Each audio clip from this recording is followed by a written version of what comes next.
عید الاضحیٰ دوسرا بڑا اسلامی تہوار ہے جو ہر سال اسلامی مہینے ذوالحجہ کی 10 تاریخ کو منایا جاتا ہے۔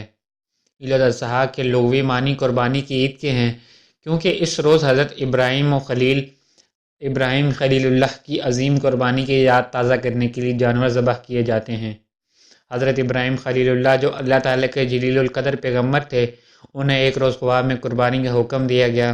انبیاء کرام کے خواب چونکہ عام طور پر حقیقت پر مبنی ہوتے ہیں، اس لیے آپ نے صبح سویرے اٹھ کر اللہ کی راہ میں 100 اونٹ قربان کر دیے۔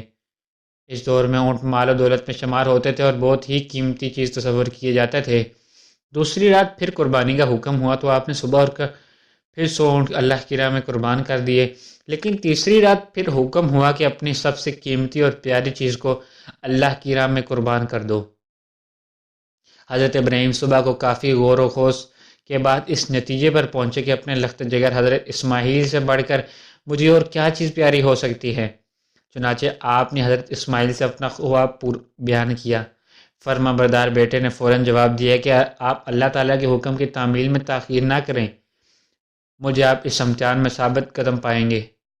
علامہ اقبال نے اس موقع کی مناسبت سے یہ کیا خوبصورت شعر کہا ہے: یہ فیضان نظر تھا یا کہ مکتب کی کرامت تھی، سکھائے کس نے اسماعیل کو آداب فرزندی۔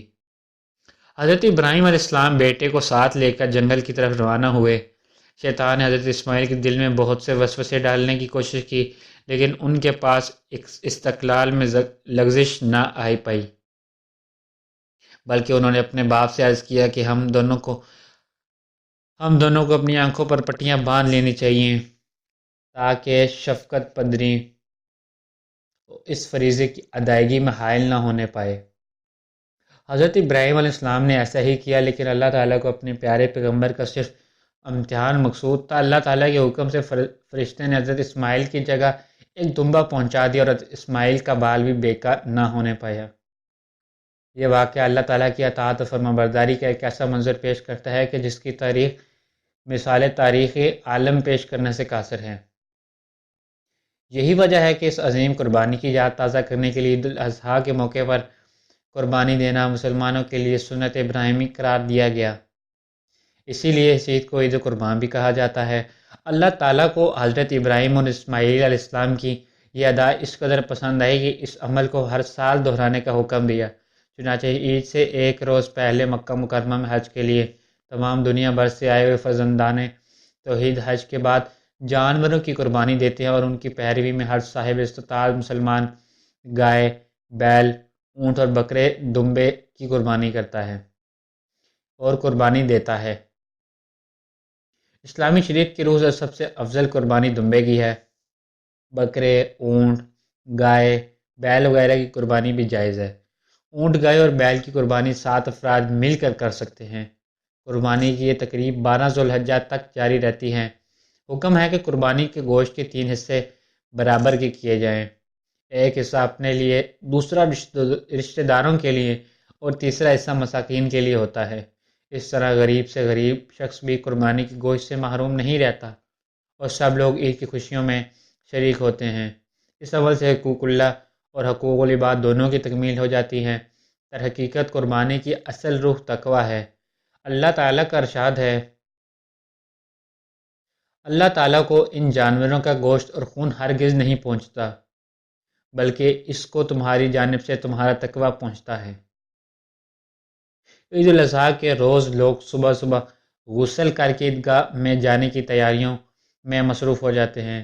بچے، جوان اور بوڑھے سب اپنی اپنی استطاعت کے مطابق نئے اور صاف ستھرے کپڑے زیب تن کرتے ہیں، قربانی کے جانوروں کو سجاتے ہیں، پھر عید پڑھنے کے لیے عیدگاہ کی طرف روانہ ہو جاتے ہیں، کیونکہ عید باہر کھلے میدان میں پڑھنے کا حکم ہے۔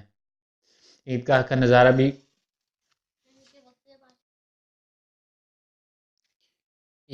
نظارہ بھی قابل دید ہوتا ہے۔ دور دور تک لوگ صف بندی کے لیے کھلے بیٹھے ہوتے ہیں۔ امام صاحب خطبہ سناتے ہیں، عید کے متعلق اسلامی احکامات بیان کرتے ہیں، پھر سب لوگ عید کی نماز کے لیے کھڑے ہو جاتے ہیں۔ امام صاحب 2 رکعت نماز ادا کرتے ہیں اور خطبہ پڑھتے ہیں۔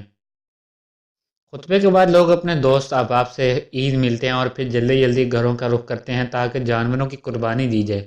یوں باقی کا سارا دن جانوروں کو ذبح کرنے کے انتظامات اور دوست احباب اور غریب و مسکینوں میں گوشت کی تقسیم کرتے ہوئے گزر جاتا ہے۔ عید الاضحیٰ کا تہوار ہمیں اطاعت خداوندی کا درس دیتا ہے۔ اس عمل سے ہمارے اندر احسار اور قربانی کا جوہر پیدا کرنا مقصود تھا۔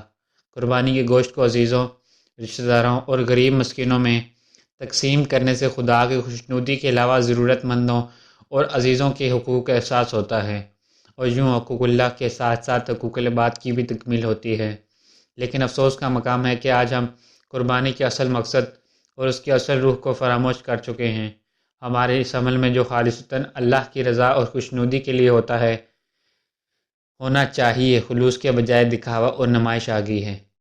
قیمتی سے قیمتی جانور لے کر ذبح کیے جاتے ہیں، لیکن لوگوں کو اپنی امارت اور شان و شوکت دکھانے کے لیے گوشت یا تو کئی دنوں کے لیے فریجوں میں محفوظ کر لیا جاتا ہے، یا پھر ایسے جاننے والوں کو دیا جاتا ہے جہاں سے تحسین و تعریف کی امید ہو، یا پھر جن لوگوں سے کوئی غرض یا کام واسطہ ہو۔